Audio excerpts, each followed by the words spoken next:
lovelies, and welcome back to my channel. If you're new here, my name is Belinda Strada. Thank you so much for all the love and support. Don't forget to please subscribe to this channel, turn on notifications so that anytime I upload a video, you will be the first person to be notified. And to my returning subscribers, thank you so much for all the love and support.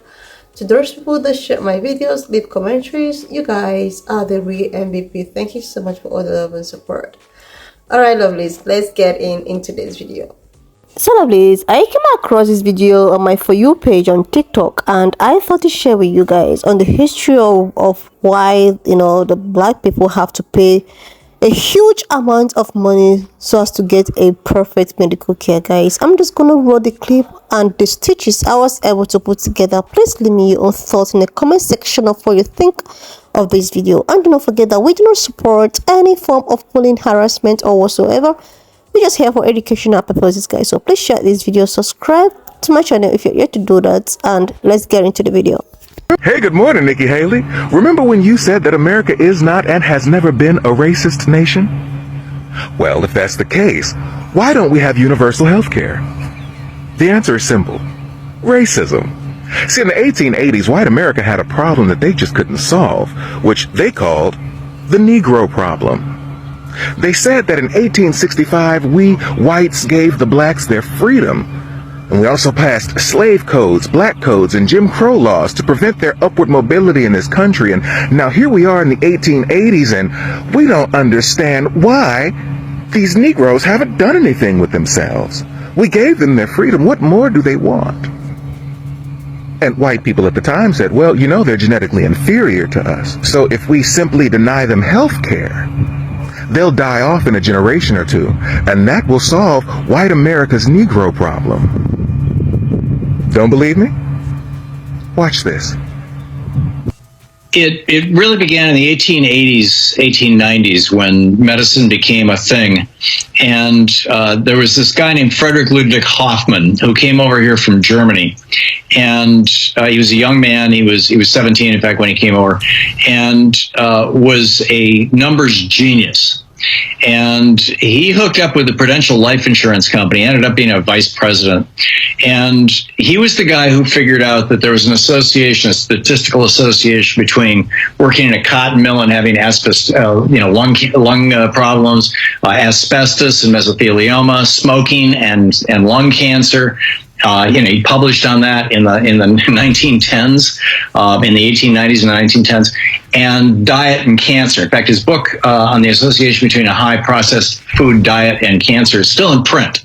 And he's been dead since 1946, but his book is still around. So he's really smart in these things. And so he married this Southern belle from Georgia who was from a racist plantation family. And so he ran the numbers on black people and found that black people were dying, dropping like flies, more likely to be sick, more likely to die of pretty much everything.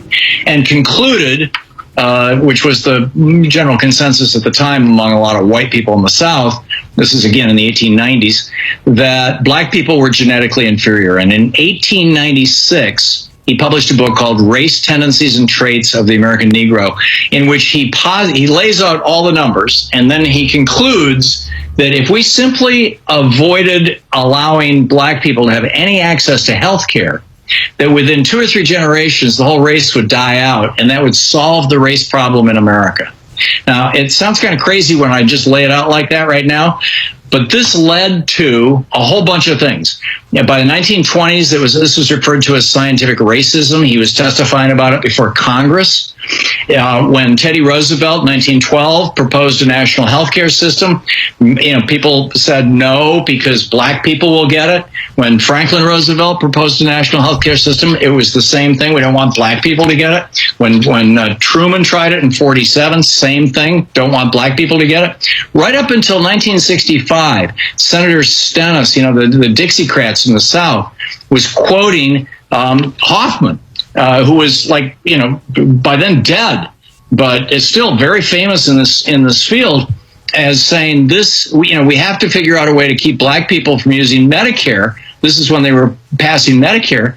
And the way that they came up with was to have a 20% hole, a gap in Medicare, so that you had to pay 20% of your doctor's bill and your hospital bill. And that would discourage poor black people from showing up at the hospitals. I mean, it was the most shocking thing I discovered, Cenk, when I was doing the research on this book, is that nearly 100% of the reason why the United States is the only country in the world that doesn't define healthcare as a right and doesn't have any sort of national healthcare system to speak of is because of racism. And that's why you've got 12 states that still haven't expanded Medicaid, right? Free health insurance for low-income people, all former slave states. One of those states is South Carolina, the state you currently govern. Matter of fact, you said as long as I'm the governor of South Carolina, we will not expand Medicaid on Obama's watch. We will not expand Medicaid ever. You also said that we fought the Affordable Care Act in South Carolina as much as we possibly could.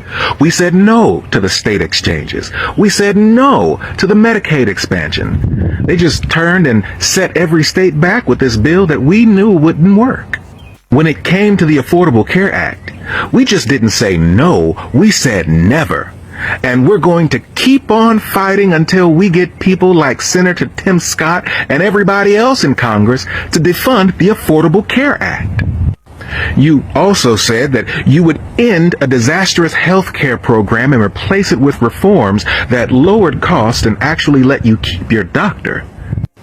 You vowed to never expand Medicaid coverage as long as you were the governor of South Carolina, which left millions of your constituents uninsured and forced them to pay crazy amounts of money out of pocket in order to receive the essential care they needed to survive. Why are you fighting so hard to ensure the people of South Carolina don't have access to adequate health care? Is it because you're afraid, like they were in the 1910s, 20s, 30s, 40s, 50s, and 60s, that black people would have access to affordable health care? Is that your fear?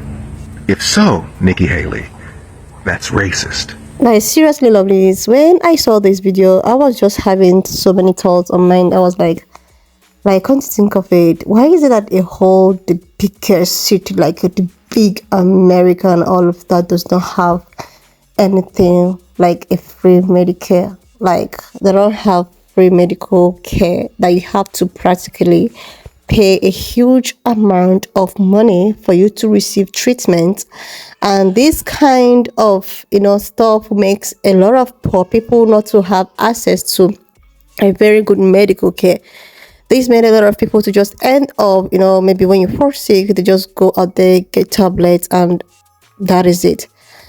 Like, why wouldn't that pick, like, the heart, like, why wouldn't they have a free Medicare? Why is it that they don't have something like this, but they have lots of money to support whatsoever that is going on in Palestine and in Gaza, and to support Israel? They don't have the basic amenities of life, but they have this huge amount of money to actually support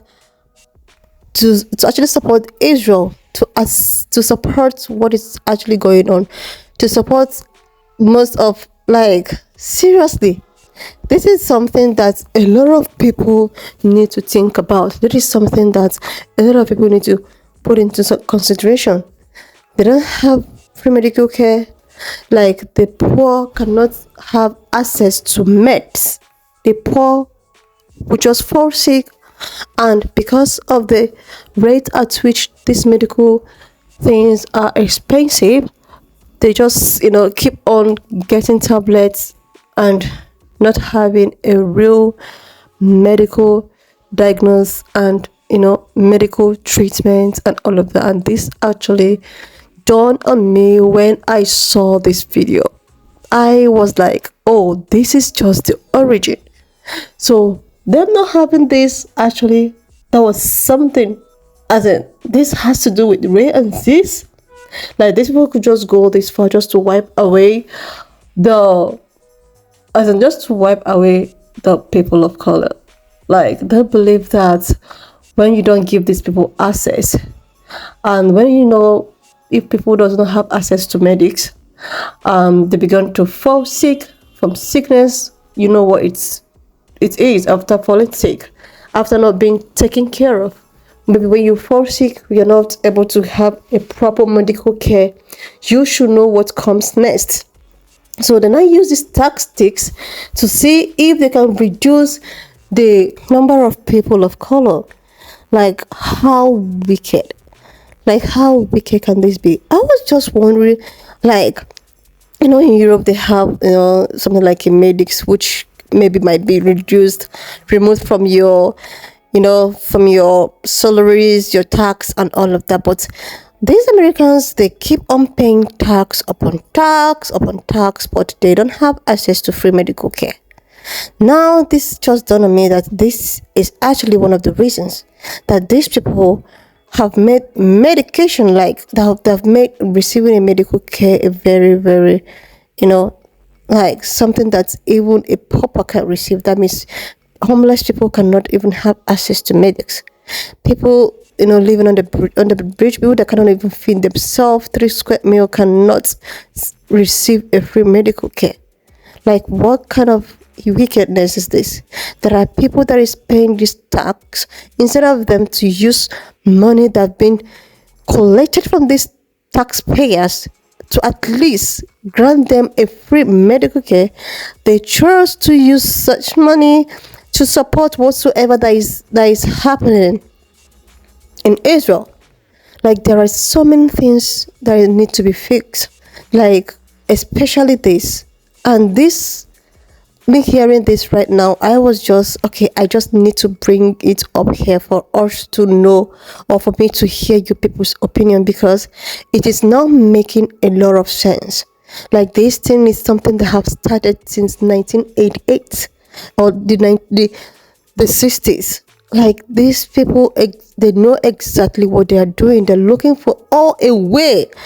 Like, they are looking for a way to limit the availability of people of color. But it's just that God may have it. It's actually not working the way they are. People of color are really struggling. They're coming out there to actually support themselves. And wow, like, their plans are actually not even fulfilled. How could someone plan this kind of coup? How could someone stoop so low? All because you feel that, okay, like, what are they even afraid of? Are they afraid of the fact that people of color might rise up one day? Are they afraid of why is it that these people just enjoy it to bring them that? I am not saying all of them, but the people in power, like, they have made all of this to look as if, like, this is so real right now. I am getting the clear picture. So this thing has been there quite for a very long time. And the sole purpose is for them to limit the availability of people of color in order for them not to get access to medical care, especially these poor ones that cannot even afford medical bills. They cannot even afford the food they eat, talk more of medical bills. But these people have a lot of money to dash us, to support countries, to support all that, to support genocide and all that. But people in that city are not getting the basic needs and amenities. Like, seriously, especially the people that are targeting, especially the minorities. Like, what kind of wickedness is this? That's why I like I like Black History Month. It exposes a lot of history that we don't even know ever existed. Like, seriously, lovelies. Anyway, why not just leave me your own thoughts in the comment section of what you think of this video. If you've watched up to this extent, please subscribe to my channel if you've done that already. If you've not done that already, like this video, leave me your own thought in the comment section of what you think. And do not forget that we do not support any form of bullying, harassment. We are just here for educational purposes. Please leave me your own thought in the comment section, because I actually want to know more about this history. I want to know what actually happens if you have an idea. So guys, I will see you when I upload my next one. If you have watched up to this extent, thank you so much for all the love and support. Don't forget to please leave me your own thoughts in the comment section of what you think of this video. And do not forget that this channel, we do not support any form of bullying, harassment, or whatsoever. We are just here solely for educational and informative purposes, guys. Alright, please just share this video, leave your thought in the comment section, subscribe to my channel if you are yet to do that, and I will see you lovelies when I upload my next one.